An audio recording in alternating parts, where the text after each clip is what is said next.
guys! If you're watching this video, you're here because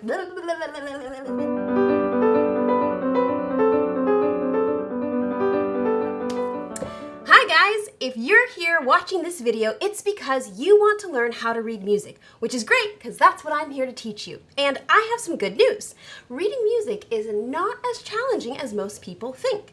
Sure, there's lots of little details to learn, but once you know these few things that I'm going to teach you in this video today, it makes reading music a whole lot easier. So let's get to it. First things first, if you don't know the musical alphabet, you might want to go ahead and pause this video and go check out my other video where I explain the musical alphabet to you and how that corresponds with the keys on the piano. I will be teaching how to read music from a pianist's perspective using both hands, but if you are learning how to read music and you play another instrument, that's okay. You'll learn a lot from this video too, okay? Let's get to it. So I'll do a brief review of the musical alphabet. The musical alphabet begins on A and goes from A, B, C, D, E, F, up to G, and then repeats all over again. So if we keep going, we'd go A, B, C, D, E, and so on and so forth. Obviously, my whiteboard doesn't have enough space for all the keys of the piano. Likewise, if we go backwards, we're going backwards in the musical alphabet. So we're going down to G, down to F, down to E, down to D, down to C. And then that would repeat over and over again. Now on the piano, a very important note for us to know is middle C. So that's the C, that's the middlemost C in the keyboard on the piano. So on our keyboard here today, we're going to say that this is middle C. So I'm just going to write an M for middle C, showing us that that goes there.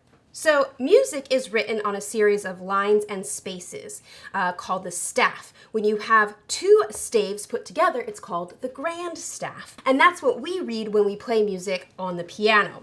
Now I want to point out these two little symbols over here, which you've probably seen a lot before and you correspond them to music.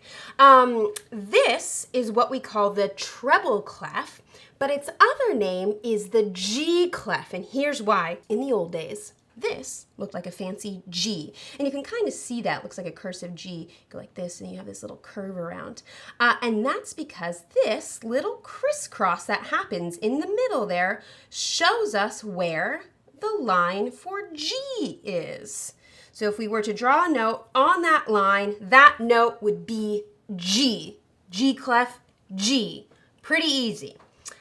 So this G that the treble clef or the G clef shows us is not any G on the piano, but it's one specific G, and that's this G, the G above middle C. Likewise, if we take a look at this little symbol here, this is what most people know as the bass clef, but its other name is also the F clef because, you guessed it, in the old days, it looked like a fancy F. And you can kind of see, if I connect those little dots there, it looks like a fancy F. Now, this F clef shows us where the line for F is. You see how this little dot is on that second line from the top and how these two dots go around this same line? If we were to draw a note on that line, that would be an F, but not any F. Specifically, it's the F below middle C. Now, the reason that these two clefs show us these specific notes is because the treble clef is usually played with the right hand and the bass clef is usually played with the left hand. So it makes sense that the G that corresponds with the treble clef is the G here up above middle C, and the F that corresponds with the bass clef is this F below middle C down here. Now, these two notes are called landmark notes because they help us know exactly where we are on the piano.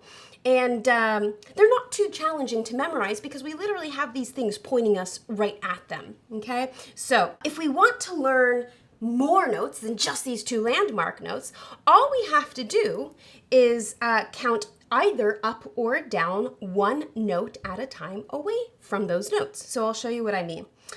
This is G. So if we go down on the staff, we go one down and we draw a note in this space. That corresponds with one note down on the piano. If I continue going down to the next one, that corresponds with E. One more down would be D here, and then one more down because we have to keep up the pattern of line, space, and that would bring us to middle C.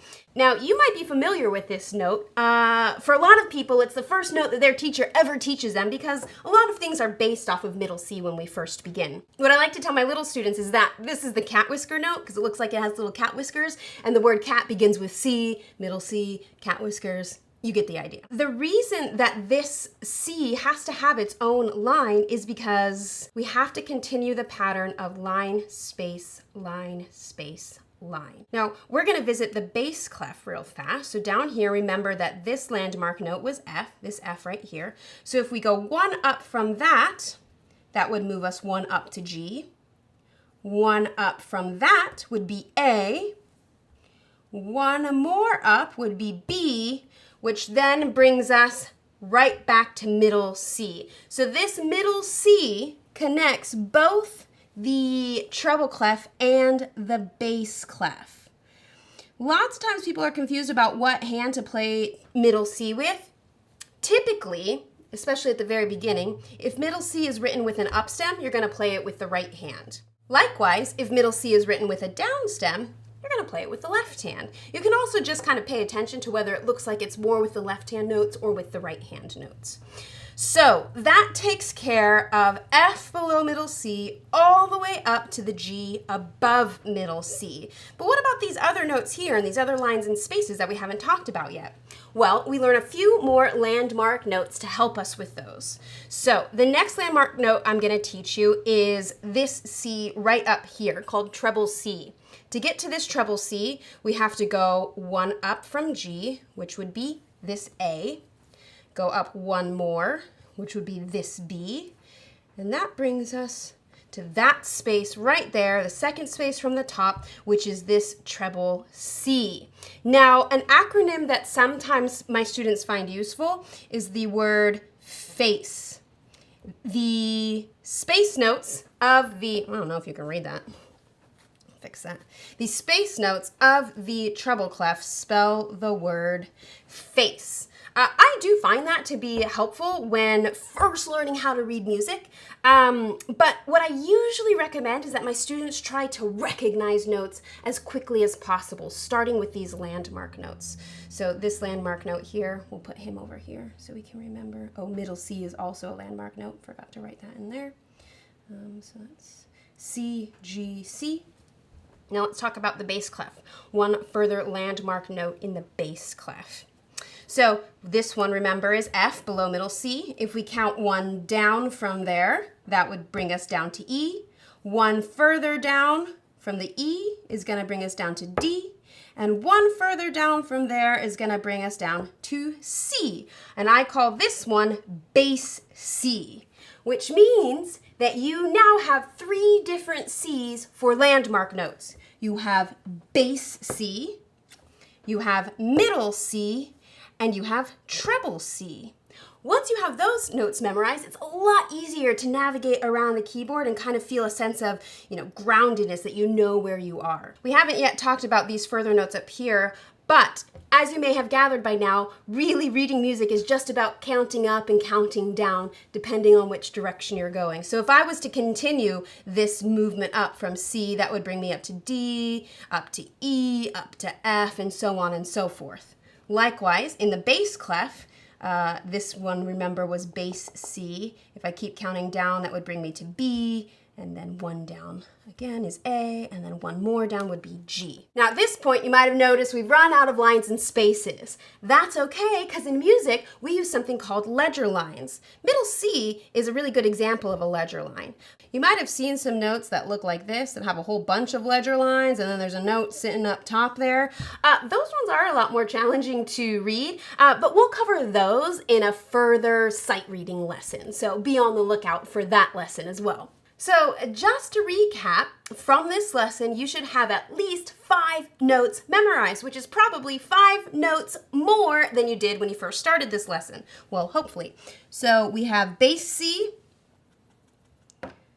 bass F, middle C, treble F, treble C. And remember, from there, it's just a matter of counting up and down. In order to familiarize yourself with these notes, I recommend reading as much music as possible. It really gets so much easier to recognize these notes the more you see them going past you. Another thing you can do is you can get a set of music flashcards, which will show one note at a time, and you can flip it over to see if you've gotten the note right. I'll actually include a link for my favorite flashcards that I use with my students in the description for this video. If you have any questions about anything we covered today, please drop me a comment and let me know, and I'd be happy to help. One of my favorite things to do is talk about music and how cool I think the engineering of it all is. So let me know if you have any questions, and I'll get right back to you. I think that's it for now. See you later, nerds!